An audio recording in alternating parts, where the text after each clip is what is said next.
Muling binigyan ng Malacanang na walang kikilingan ng kampanya ng pamahalaan laban sa mga opisyal na masasangkot sa katiwalian. Ito po inayag ni Presidential Spokesperson Salvador Panelo kaugnay sa investigasyon ng Presidential Anti-Corruption Commission sa 3 miyembro ng gabinete. Ang sentro ng balitang yan mula kay Daniel Banalastas live.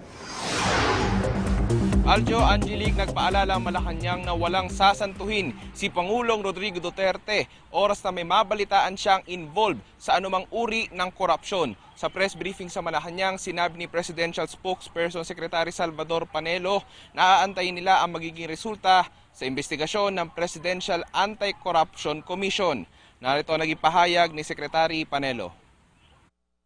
You must remember that the President's policy ever since, there are no sacred cows in this administration. You violate the law regardless of your status, whether you're a friend or ally or a political adversary or a relative or a friend or a fraternity brad, wala lahat yun. You violate the law, you are accountable.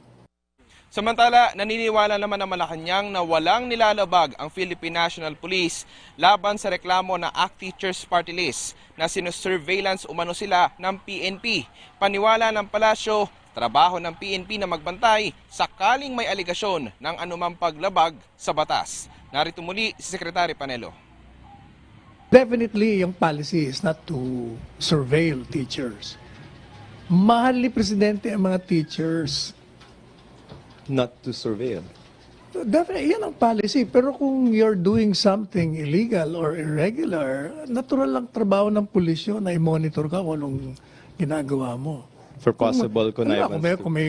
Kung may nagre-reklamo sa intelligence, for instance, nakatanggap ka ng isang report.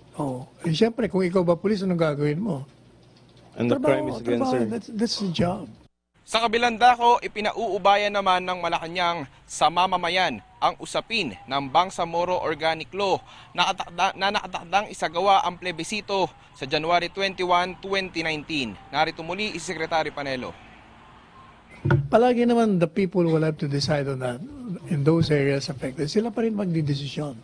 We will have to respect the sovereign voice. At yan muna pinahuling ulat mula rito sa Malacanang. Daniel Manalastas para sa Bayan. Aljo Angelique. Maraming salamat Daniel Banalastas.